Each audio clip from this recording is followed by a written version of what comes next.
This is a man. This is a man. ይህ ወንድ ነው። ይህ ወንድ ነው። ይህ ሰውየው ነው ማለትም ትችላላችሁ። ይህ ሰውዬ ነው። This is a man. በእንግሊዝኛ ቋንቋ ላይ ሰው በአራት ይከፈላል።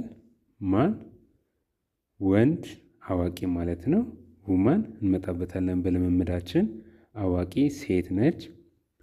ገርል ልጅ ሴት ማለት ነው። ሴት ልጅ ነች። ሕፃን ልጅ የሆነች ሴት ነው።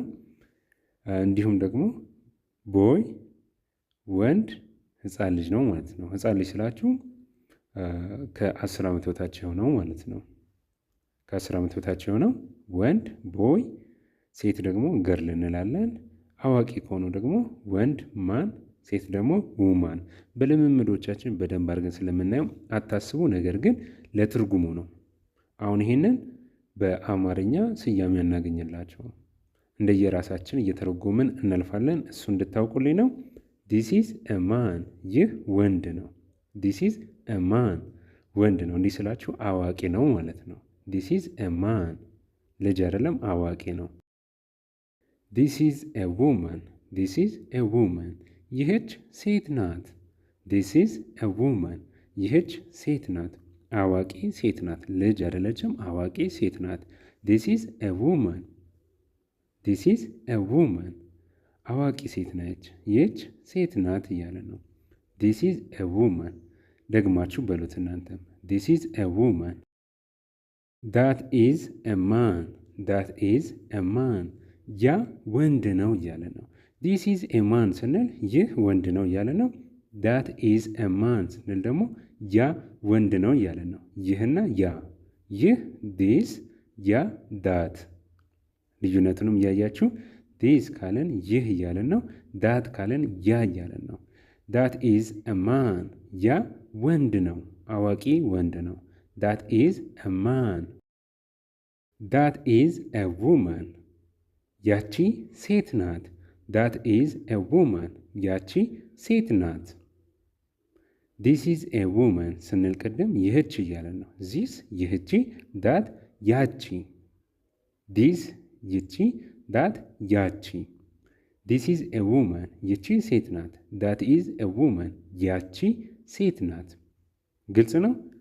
ዳት ኢዝ አ ውመን ያቺ ሴት ናት እያለ ነው። ዳት ኢዝ አ ውመን ያቺ ሴት ናት። ደ ማን ኢዝ ዴር፣ ደ ማን ኢዝ ዴር ሰውየው እዚያ ነው። ደ ማን ኢዝ ዴር ሰውየው እዚያ ነው። በባለፈው ትምህርታችን በክፍል አንዱ ላይ ዴር ማለት እዚያ ማለት ነው ተባብለናል። ሂር ማለት ደግሞ እዚህ ነው። ስለዚህ ዴር ካለን እዚያ ነው። the man is there ሰውየው እዚያ ነው። the man is there ሰውየው እዚያ ነው። the man is there እናንተም በሉት እስቲ the man is there the man is there the woman is there the woman is there ሴትየዋ እዚያ ነች። the woman is there ሴትየዋ እዚያ ነች እያለ ነው። the woman is there ሴትየዋ እዚያ ነች።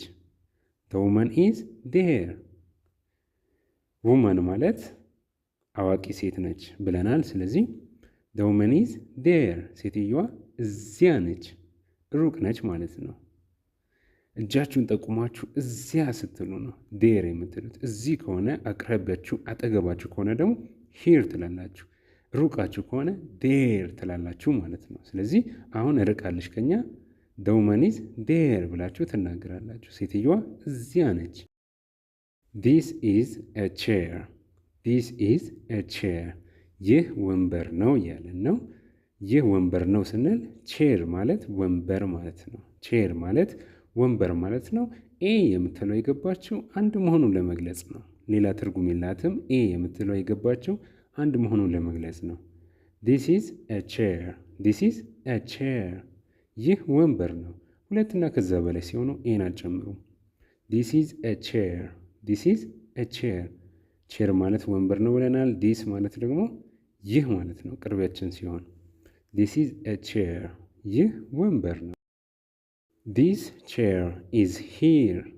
ዲስ ቼር ኢዝ ሂር ይህ ወንበር እዚህ ነው። ይህ ወንበር እዚህ ነው እያለን ነው። ዲስ ቼር ኢዝ ሂር። ዲስ ቼር ኢዝ ሂር ይህ ወንበር እዚህ ነው፣ አቅራቢያችን ነው ማለት ነው። ዲስ ቼር ኢዝ ሂር። ዲስ ኢዝ ኤ ቼር። ዲስ ቼር ኢዝ ሂር ይህ ወንበር ነው፣ ይህ ወንበር እዚህ ነው። ዲስ ቼር ኢዝ ሂር። በአጭሩ ደግሞ ኢት ኢዝ ሂር። ኢት ኢዝ ሂር እዚህ ነው። ኢት ኢዝ ሂር። ከዚህ ቀደም በአንደኛው ትምህርታችን ላይ ዲስክሪፕሽን ላይ አስቀምጠላችኋለሁ።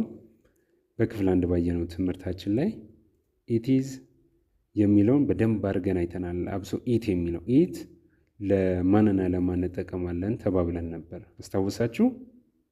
ለእቃዎች፣ ለእንስሳቶች እንጠቀማለን ኢት የሚለውን። ኢት ማለት እሱ ለማለት ስንፈልግ ነው። እሱ እዚህ ነው እያለን ነው። እዚህ ጋ ያለው እቃ ነው አይደለ? ለእቃዎች እንጠቀማለን ብለናል። ኢትን አንድ እቃ ስለሆነ እሱ እያለን ነው ለእቃ። ኢት ኢዝ ሂር እሱ እዚህ ነው። ኢት ኢዝ ሂር። ኢት ኢዝ ሂር እዚህ ነው። እዚህ ነው እያለን ነው። ኢት ኢዝ ሂር። ዛት ኢዝ ኤ ካር። ዛት ኢዝ ኤ ካር።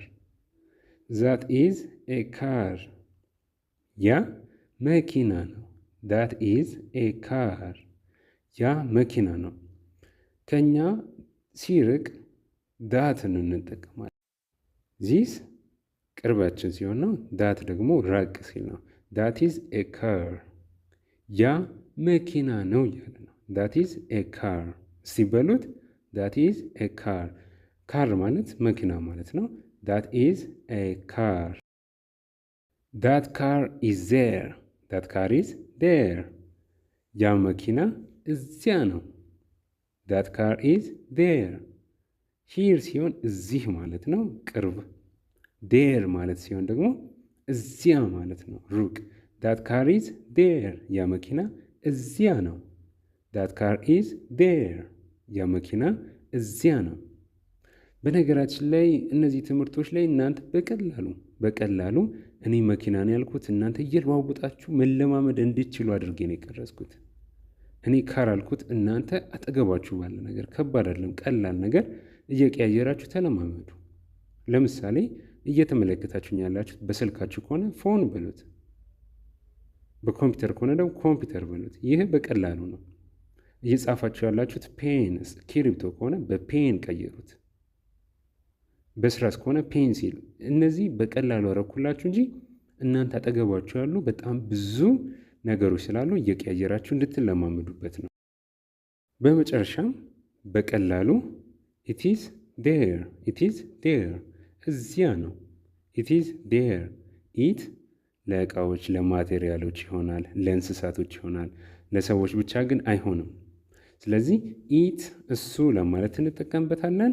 ከሰው ውጭ ለሆነ ነገር ኢት ነው የምንለው። ስለዚህ ኢት ኢዝ ዴር እዚያ ነው። እሱ እዚያ ነው እያላችሁ ነው። እሱ ማን ነው? መኪና ነው። ቀድመን እኛ ተግባብተናል። ስለዚህ ኢት ኢዝ ዴር ስላችሁ እሱ እዚያ መሆኑን እየገለጽኩላችሁ ነው። መኪናው። ኢት ኢዝ ዴር። ኢት ኢዝ ዴር እዚያ ነው። ኢት ኢዝ ዴር። የዛሬው ትምህርታችንን በዚሁ እንቋጨው። በቀጣይ ትምህርቶች እንገናኛለን። መልካም ጊዜ ለሁላችሁ።